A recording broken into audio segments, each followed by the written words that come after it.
What is going on, YouTube? This is Acid Root. So I'm going to review the 2009 mixtape by Ludacris. Basically, this project is called Disturbing the Trap, and it came out in the spring of 2009. So the thing about this project is it's a project that not necessarily everyone seems to know about. Like Wikipedia, for example, has no information listed about this particular project, and it's kind of one that was eluded me even for the longest while.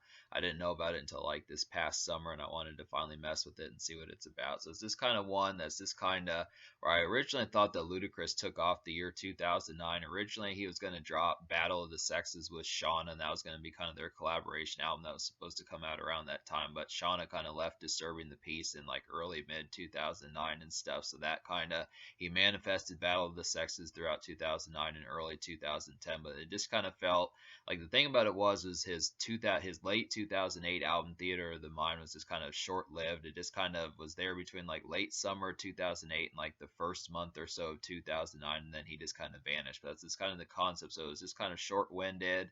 And I kind of feel like this project was kind of like an interim project, just as kind of like a little cookout type item as far as something to kind of have before getting to the next Ludacris project. And yeah, it's just, I just don't remember this project happening. It just kind of slipped on. It was just kind of underneath the radar, and it's just an overall one that just back in like the 2009, back in like the 2008, 2009, early 2010 days, apart from folks like Drake and maybe a couple others like Gucci Mane and some of them, for the most part, mixtapes were kind of freestyles and more freestyles to instrumentals more so than they were to actually new songs and stuff. But the thing I like about this project, it's a better project than Conjure. Like when I reviewed Conjure back in June, I kind of said that it was a good project, but it didn't have any exclusives. This project does.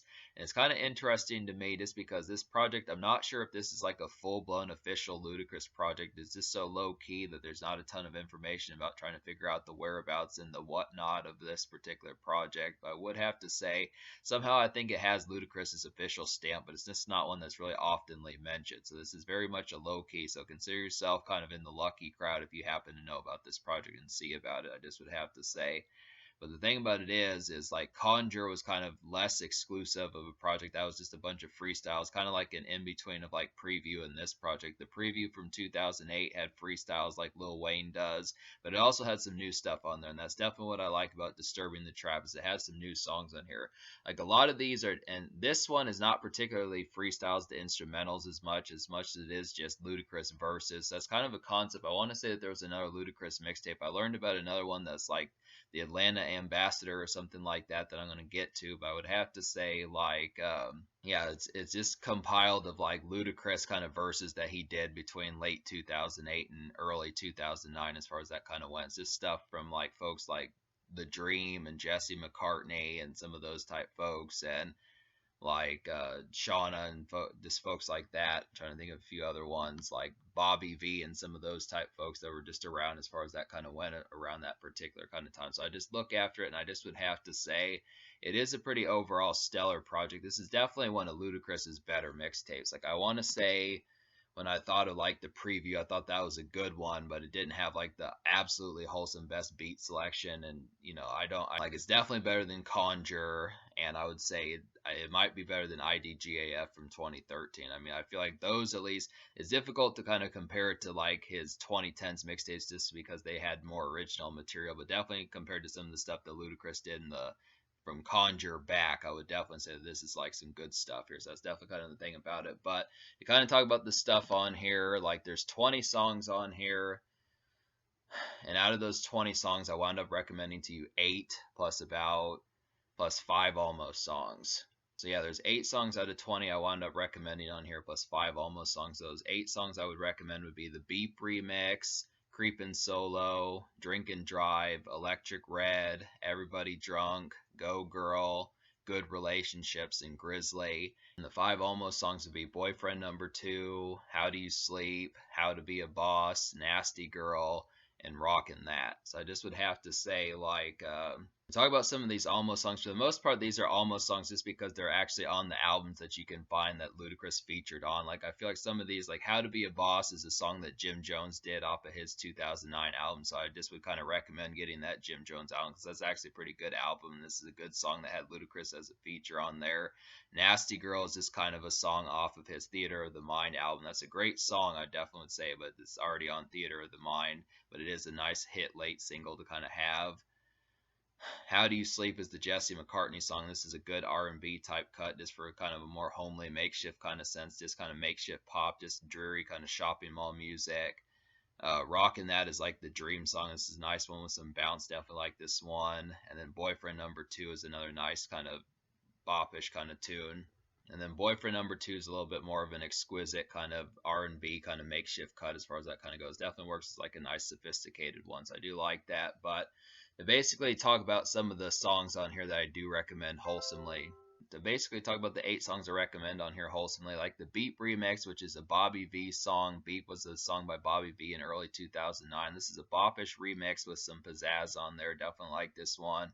It's a good R&B single. I would definitely have to say, definitely one of the better ones. Definitely one of the better R&B singles out of the late 2000s. And the 3 guests on here were pretty choice. Like Lil Wayne is on here, and this is prime era Lil Wayne. This is Carter 3 era Lil Wayne, so he was killing it. Lil Kim does like some stuff on here. She's pretty good on here. She's kind of she Lil Kim didn't show up as much as she used to by this point, so it's definitely cool hearing Lil Kim on here, getting her on a song like this. Good bop to kind of have her on, and then Ludacris was on here, of course, so it's a good concept to kind of have this kind of happen. So Ludacris had those punchlines and that type of stuff, so it's kind of a good bop. Another song that I was glad to get was kind of a song that just was not really around. Kind of a song I was glad to get, and this is a song that wasn't really around that much, is "Creepin' Solo." So "Creepin' Solo" was basically a Chameleonaire song. He had an album that was supposed to come out in early 2009 called Venom, but it got scrapped, and Chameleonaire just kind of went into limbo for the longest time. He was supposed to drop an album, but it just never happened. But this was a song that dropped around late 2008, early 2009. It's just nowhere to be found. I think you can at least purchase this single individually, but in terms of finding it on a body of work, you can't really. So I'm glad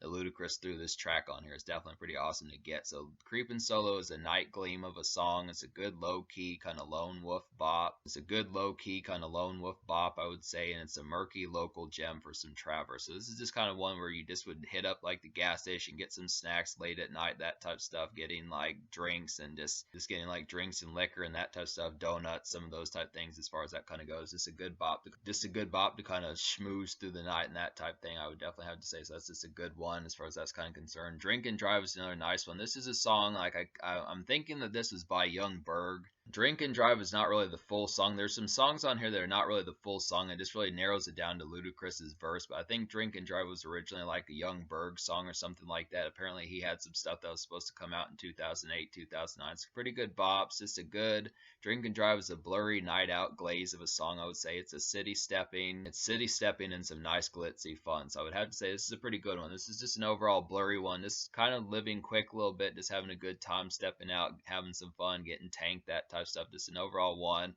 Obviously, don't recommend drinking and driving, but just the concept of just being able to talk about the concept of just being able to have some glaze and just kind of step out and get crunk a little bit as far as that's kind of concerned. It's an easy city stepping one to kind of just be throughout the city and traverse. Good one to kind of pair up with "Creepin' Solo." Just "Drink and Drive's a little bit more social. There are some songs on here that were early remnants of like Battle of the Sexes cuts. So "Everybody Drunk" is kind of a nice one for that. "Shauna" is a nice addition to this song. I definitely feel like the version of this song with Shauna is just an overall nice cut on here. "Everybody Drunk" is a pretty dope song. The Battle of the Sexes album version has a little scrappy, but I like Shauna on here pretty good. And then it's just an overall good house party blazer, I would have to say. So this is just kind of one where it's just kind of, folks sprawled out on the floor and on couches and that type of stuff, red cups everywhere, that sort of thing. Just an overall good crunk one to kind of have. Definitely enjoyed that one. "Go Girl," there's some definite bass songs and lady songs on here, and I do like both of these, and they would be "Go Girl" and "Good Relationship." So "Go Girl" is kind of a sleepy ladies cut, I would say. It has Go Girl is a Sleepy Ladies cut, and it has Jeezy on here. It's not too often that Ludacris and Jeezy kind of do songs, but I do like this one. It's a mellow and kind of regular, some good mellow and kind of regular commerce, I would say, and it's a hangout cut with appeal. So this is definitely a nice boppish kind of one. It's kind of sleepy, definitely like the drowsiness of it, and Good Relationships is another one that's like that. This has Cat Williams on here, so he does a pretty good intro. Definitely works kind of, Cat Williams is someone that probably needs to be on more rap songs and stuff like that, or just more songs in general. I would say it's a great recent Nate Dogg hook. So really, the last time I heard Nate Dogg on a hook before he passed was on the song like LA or something like that Nelly did off of his 2008 album. So it's just very uncommon. For the most part, I can't think of any albums that snagged Nate Dogg after 2008 before he passed in early 2011. So this is just a good feature. The fact that this song is free is pretty excellent. This has Nate Dogg, Snoop Dogg, Cat Williams, and Ludacris on here. So this is just good. Good Relationships is an excellent song. Just to download this tape just for this song, I'd probably have to say it's just it's a syrupy kind of sleepy West Coast Chicas hit. Just a syrupy, sleepy West Coast Chicas hit. I would say it's just an overall highlight to kind of get and just kind of fuck with heavily. I just would have to say it's just an overall nice one. Good kind of sluggish type tune as far as that kind of goes. This song kind of reminds me of Hoes in My Room off of Ludacris's Chicken and Beer album. I would say Good Relationships definitely reminds me of like Hoes in My Room. It's kind of almost like a sequel to that. And I think Snoop Dogg was on that song also, Hoes in My Room. So it's like a good sequel to that kind of song. This has Nate Dogg and Cat Williams on there. It's pretty good, as would have to say. And then there's some other songs on here like Electric Red. I've never heard of this group. I just learned about them pretty recently, but I would have to say Electric Red is kind of like a jazzy crunk night flash of a song. I would say it's some stellar R&B that should get more airplay. This is definitely, you really only like this verse is just really short. This is only like a 55 something like that second type song, but it's just an overall nice bop. And I mean, obviously it works just to kind of get this particular verse and just kind of have it, but it's just kind of a nice little kind of jazzy crunk tune to kind of get on here that just works as like a lot of pizzazz. Makes me wonder about the actual song and where that came from, because I looked up Electric Red and it didn't really seem like the album that they put out had Ludacris on there, so it's just interesting to kind of get that. And then there's a new song on here, another new song apart from Good Relationships and Creepin' Solo and some of those type ones. I'd say that's Grizzly. Grizzly is the new track on here. It's a gnarled rock rap cut, I would say, and it's an easy summer boiler, and it's good for some swash day vibes, I would have to say, and it's just an overall crunk hit. So this is just an overall nice one. It's interesting to get Ludacris on some rock rap, just on like some Limp Bizkit type vibe, something like that. He just pulls off that vibe pretty well. I would like to hear more songs like this from Ludacris. It works in just that kind of ambient kind of summer malaise kind of energy of just having a Corona in your hand, something like that, just some sort of beer or something like that, just kind of sipping easily, and just kind of that summer haze, orange skies, that type of stuff. As far as that kind of goes, just an overall nice one. Just kind of lightly, it's kind of lightly outrageous, but just kind of more malaise, kind of rap rock, gnarled kind of haze as far as that kind of goes. Just a definite bop. So that's kind of the concept about it. So talk about some of the songs I didn't enjoy on here. Like there's mostly just talk about some of the songs I didn't enjoy on here. Like most of these that I didn't like, these 7 songs I didn't enjoy are mostly just verses that I just probably didn't care for the song for, like Bulletproof or some of those type ones, or Can't Live. Like I didn't like Can't Live With You is a song that was originally on Battle of the Sexes. This is another early version of that particular song off that album, but I didn't really enjoy that song on that album. I still don't enjoy it on the early version. So Bulletproof and Bring It Back was just from Ludacris's Theater of the Mind. It just snagged Rick Ross's verse, which I don't know why they did that. They should have just made a new song. I think Ludacris and Rick Ross songs are kind of minimal, so that would have been a good thing to have kind of had like another Ludacris and Rick Ross song like he did with Jeezy. And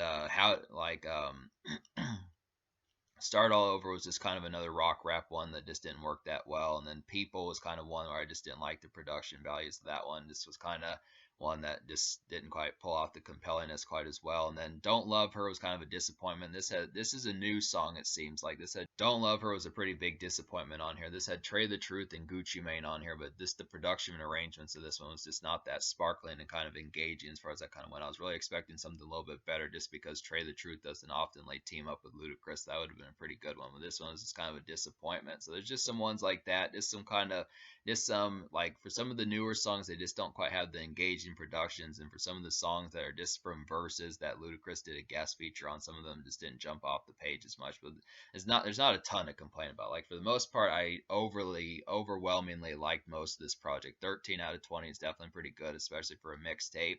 At least 8 songs out of 20 are songs I full blown recommend. So that's definitely saying something. So in terms of what I'm going to score this album, me liking at least full blown 8 songs out of 20 plus 5 almost songs, I'm going to go ahead and give this mixtape like I'm going to go ahead and give this mixtape like a 7.75 out of 10. I think that's a pretty solid enough example of something to do. I would have liked some more original productions on here. I mean, for the most part, it does deliver on that. There's definitely some good ones on here like Grizzly and Good Relationships and like Creepin' Solo, and like there's another one on here like Go Girl and some of those type ones. I would definitely have to say there's just some good bops on here to kind of have in terms of some new stuff. I would have to say like it just kind of like there might just be a little bit of filler on here. I think that's just like the overall complaint. It's not so much like there's vivid kind of mistakes on this project. It's just more kind of just like tracks on here that just don't stack up and just kind of dilute the quality as far as that's kind of concerned. Just songs like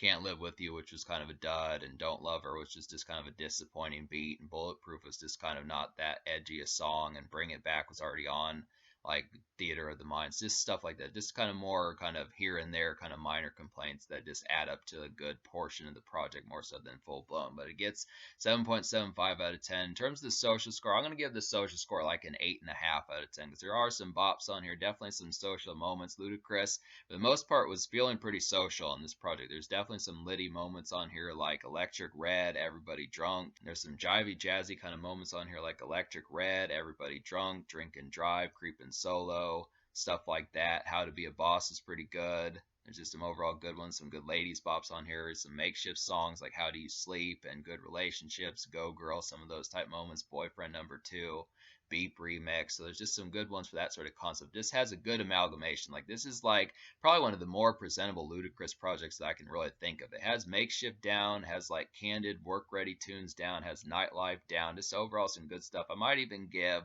like the social score like a 9 out of 10. I think I'm going to up the social score to like a 9 out of 10 just because this has a lot of affable moments on here, and even some of the moments that I don't wholesomely fuck with do have some degree of like social extra kind of bite on here. So I think I'll give the social score, instead of like an 8.5, I'll give it a 9 out of 10. That just kind of happens to be a thing. But in terms of the future, like Ludacris has said that he's going to drop an album in 2024, so we'll see what happens with that. But yet and still, even despite reviewing this project, which I didn't know about just a few months ago, I still would have to say that there's more Ludacris. There's at least a handful more that I'm going to have to get to, but this is definitely pretty solid here. I would definitely recommend seeking this out and downloading it because this does have some gemmy moments. Even if it doesn't have sheer full-blown new songs to that highest degree, I still feel like the new stuff and some of the stuff that Ludacris arranged for this project is pretty clever, original, and neat and compelling. So it's just got some good stuff.